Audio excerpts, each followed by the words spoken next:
All right, welcome back to SouFLoTV again, everybody. It's your host with the most, and this is a feel-good story because, in spite of all that's going on right now, life's still a keep, and sometimes we just need something to feel good about. So let's celebrate one of our own, okay?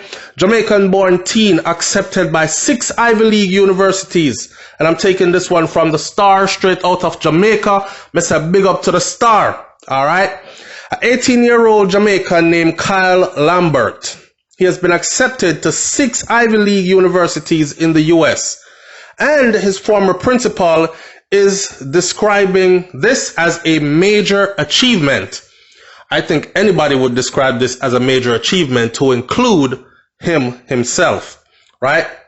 He has been accepted to read for his first degree at Yale, Columbia, Dartmouth, University of Pennsylvania, and Brown and Cornell. Ivy League schools have world-class reputation for academic excellence. They are highly selective, and their acceptance rate no higher than 14% of the total applicants. That means a very small percentage of who apply to go in gets accepted, because they are so stringent on their process of making it in, and the requirements are so much. Lambert has also been selected as a recipient for several scholarships. I am beyond elated, he said, to see that the fruits of my labor. It has been a dream for years to get accepted to just one of these schools. So to have 6 Ivy League acceptances and over 10 other elite university admissions is truly a blessing from God. Lambert said that, I am currently deciding among Yale University, Stanford University, or Columbia University, where I will double major in neuroscience and global health. I said, go Lambert, go. The brother have choices. And this is the type of stuff that I try to tell young people that, listen man, when you can focus and zone out, I know it's very hard, when, especially when you're young, to zone out all the excitement that's around you, because when you're young and you're coming into your older teenage years, going into young adulthood, it's that time frame where you feel like you want to explore your newly earned freedom. But it's also that time frame where actually you want to zone in and really focus. You know what I'm saying? And if you're able to sacrifice and turn your back on some of those extra stuff that they call freedom and entertainment right now, then you will have so many better choices in short years to come. Trust me. All right. Lambert grew up in Ocho Rios, and he said that his family, like so many other Jamaican families, they faced financial struggles. And from very early, he said, I knew that it was my duty to end generational adversities and to create a new way of life for us all.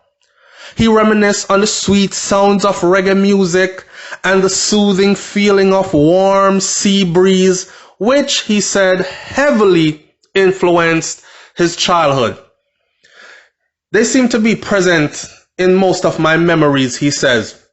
Memories of splashing in the water in Ghost and with my god sister in the beaches of my hometown in Ocho Rios.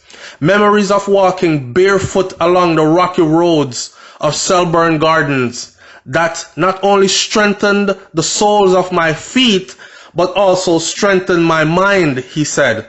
Boy, Lambert even sound like a poetic individual, doesn't he? He sound like him can write a poetry book too. A top performer at the university, not the university, he's heading to the university, sorry. A top performer at Columbus and Arden. Lambert said that his teachers were largely responsible for his success. So, big up to Lambert, because what he's doing here is he's hailing his teachers in Jamaica. Okay? Even though he migrated to the US, he's saying that his teachers in Jamaica are the ones that are largely responsible for his success. May I tell us that Jamaica have some good teacher, you know. I've seen modern day teachers where majority of them, the job just becomes a job.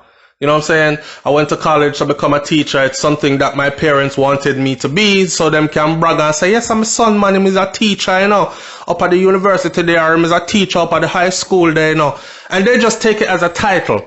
But day-to-day interaction with the students is that they just come in, they give out work, and they go home, and they pray that their 8 hours on the job goes by swiftly.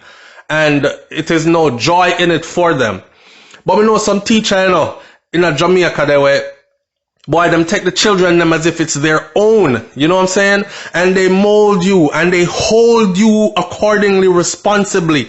And then make you know, say, I believe in you. And I know, say, you can do better than that what you're giving me. I'm not accepting that half nothing from you. You're going to give me the full 100. Them kind of teacher there. Seems like those are the kind of teachers that he had.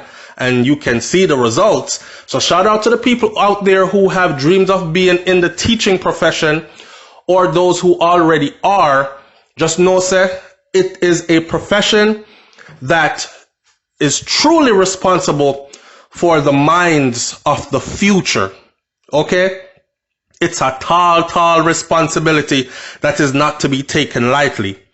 So his former teacher said that Lambert migrated after the 9th grade, and he was one of the top students.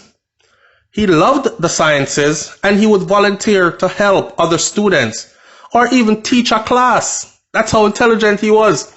His classmates, Dana Jones, herself a top performer in the CXC exam, remembers him as being brilliant academically, as well as being an outspoken and friendly person. And she said that we at Arden were proud of his achievements and the fact that he values his experience and time at Arden. Cause God know him could have forget enough people go forward and throw a stone behind them, you know, and act like said nothing good came from where they are coming from, as if they had to go overseas to become better, when in truth and in fact, it's the humble beginnings and the things that were instilled in them while they were going through the struggles, like Lambert talked about, a walk barefoot and them thing there. It is those things that actually strengthen them and put them in a mind frame to be able to capitalize on whatever opportunities they met or meet overseas to become successful. You understand? So shout out to him for not forgetting that. And his fellow students from back in Jamaica are saying the same thing as well. Lambert moved to Queens, New York in 2017. And he has been attending the George Washington Carver High School for the Sciences. He said that having arrived in the US, it became evident to him that inadequate medical care did not solely exist in Jamaica. Not what many people think. He said that having arrived in the US, it became evidently clear to him that inadequate medical care did not solely exist in Jamaica. We're just going to leave that one right there, and you can expound upon it, audience members, in the comment section below, okay? Realizing the adverse effects that poor healthcare poses on my vulnerable community, I spent numerous hours developing an understanding on how healthcare systems operate locally and globally. I nurtured an ambition to one day become a medical doctor, but more importantly, to become an advocate for underserved communities, the youngster said. He said that he has a desire to improve the quality of life for people whose lower socioeconomic status dictates their health. And he has established a community service organization called Med for All Global. It is a cause he is convinced that is worth fighting for. Hold on now. The young man will do great things already, you know. Forget the fact that he has been accepted to 6 Ivy League universities and have like 20-something other top universities also in the wings, bellowing, come this way, Lambert, come this way. He said that he has a desire to improve the quality of life for people whose lower socioeconomic status, what we call poor people, dictates their health. And he has established a community service organization called Med for All Global. And this is a cause, he says, is worth fighting for. This young man is confident that the education that he will receive on his next journey will better position him to achieve his life goals, bettering healthcare services in medically underserved universities. Jeff Patterson says, "This is very heartwarming. Well done, young man. It shows that your circumstances do not define who you are, but it is your hard work, your willingness to achieve and to inspire to be the best for yourself, your family, your community, and society in general is what will take you to the mountaintop. I am confident that you will achieve your goals. Well done. We in the Caribbean will be cheering for you and your success." Now listen, a lot of our children do not know. I was watching a prison documentary, and there were these young guys in prison. They actually came up with a college program in the prison. And these young guys in prison who had been in prison since they were 16, 17, tried as adults. And some of them are now in their late 20s and mid 30s even, right? They have been given a chance to rehabilitate, to go through this college program. But first they have to take all the prerequisites and pass with flying colors and all this stuff. And it's a traditional college set up. So you have guys in here that were saying stuff like, no one told them when they were younger that they had a responsibility. They know they had a responsibility to family because that's natural, to take care of your family, your close family, to not make anyone or not allow anyone to hurt them, to guard them, to protect your family members, to look out for your siblings. They know that. But no one told them that they had a wider responsibility to community. You know what I'm saying? No one told them that they had a wider responsibility to their race even. No one told them they had a wider responsibility to their nation even. And it was in prison that they were learning this. You know what I'm saying? So it's a valuable lesson. And my youth knows that. My youth. They're all great to choose, and the one that gives the best scholarship benefits, that is what makes the difference. This is what Yada said to him.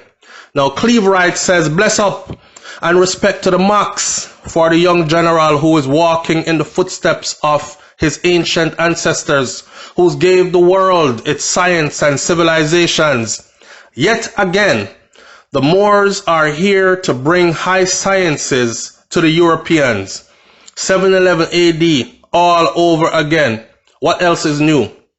When we find positive examples of our young people, we should seek to visually share their story among our impressionable youths so that they know that they are a mighty race and that they too can accomplish what they will." Hashtag Marcus Garvey.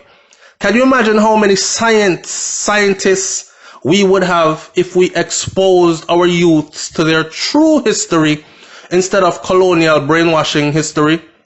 Tell the children the truth. Hashtag.